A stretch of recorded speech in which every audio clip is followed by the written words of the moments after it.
अगर देखा जाए तो प्रकृति, पशु, पक्षी और मनुष्य सब ईश्वर निर्मित हैं। सबको ईश्वर ने ही बनाया है, किंतु कुछ मानव निर्मित भी है, जिसे मनुष्यों ने बनाया है। और उन्हीं में से एक है अहंकार, जिसे मनुष्य ने बनाया है। और यही अहंकार मनुष्य के विनाश और पतन का कारण भी बनता है। हरे कृष्णा दोस्तों, मैं जयराज। दोस्तों, अहंकार क्या है और अहंकार क्यों मनुष्य के अंदर जन्म ले लेता है? दोस्तों, अहंकार है किसी भी कार्य का, किसी भी काम का श्रेय अपने को देना कि मैंने ये किया, मैंने वो किया। अहंकार है दूसरों को नीचा दिखाना, हर बात पर अपने आप को, अपनी बुद्धि को श्रेष्ठ बताना, श्रेष्ठ साबित करना, और दूसरे से सम्मान पाने की इच्छा और दूसरों की निंदा करना। ये सब दोस्तों अहंकार के कारण ही होता है। लेकिन दोस्तों, अगर विचार किया जाए तो क्या घमंड करने लायक कुछ है हमारे अंदर? घमंड करने लायक कुछ है? कुछ अहंकार करने लायक है? इस शरीर की रचना भी हमने नहीं की, ये भी प्रभु द्वारा ही निर्मित है। इसको भी प्रभु ने ही बनाया है। हम अपनी मर्जी से शरीर का एक रोम भी एक्स्ट्रा नहीं लगा सकते।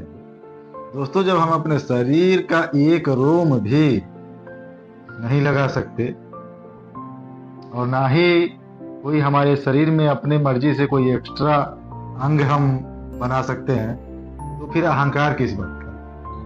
दोस्तों, एक बात पर विचार करिए।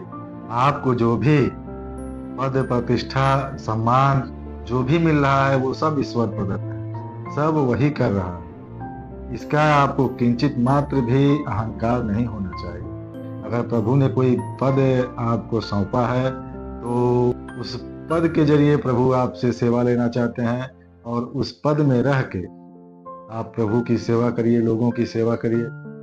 और एक बात दोस्तों, कि हम घमंड और अहंकार आखिर किससे करते हैं?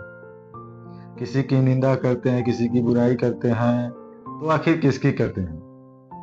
जब ये बात सत्य है, शास्त्र संबद्ध है कि कण कण में भगवान है और सब में भगवान विद्यमान है, हर किसी में वही है, उसके अलावा कहीं कुछ भी नहीं है। तो हम किसी इंसान की बुराई और निंदा और दोष दर्शन कैसे देख सकते हैं जब उसमें भी भगवान ही है? तो हम उस इंसान की नहीं बल्कि भगवान की बुराई करते हैं और भगवान के दोषों को देखते हैं। तो ऐसा बिल्कुल नहीं करना है दोस्तों। वही ईश्वर ही अलग अलग रूपों में, हम लोगों के रूपों में आकर खेल रहा है।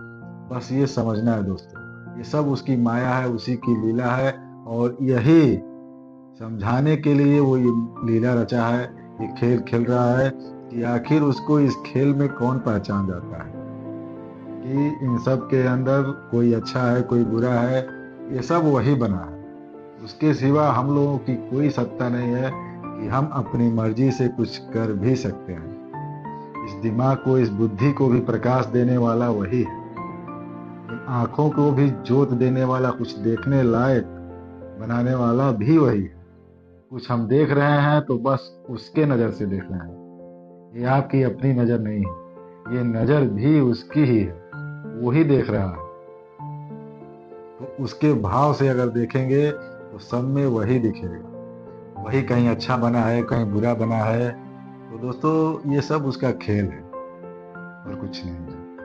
अच्छा बुरा कहीं कुछ भी नहीं है, वही खेल रहा है। अगर आपने उसको पहचान लिया कि वही है, सब में विद्यमान है, वही है, तो यकीन मानिए आपके सामने ऐसी परिस्थितियां आने लगेंगी, ऐसी परिस्थितियां उत्पन्न होने लगेंगी कि आपके अनुकूल ही परिस्थितियां होंगी। आपको बुराई नहीं दिखेगी, वो ईश्वर आपका समाज ही बदल देगा, और मात्र उसी को देखेंगे हर क्रिया करते हुए कि बस वही कर रहा है, वही कर रहा है। और तभी दोस्तों सारा खेल खत्म हो जाएगा।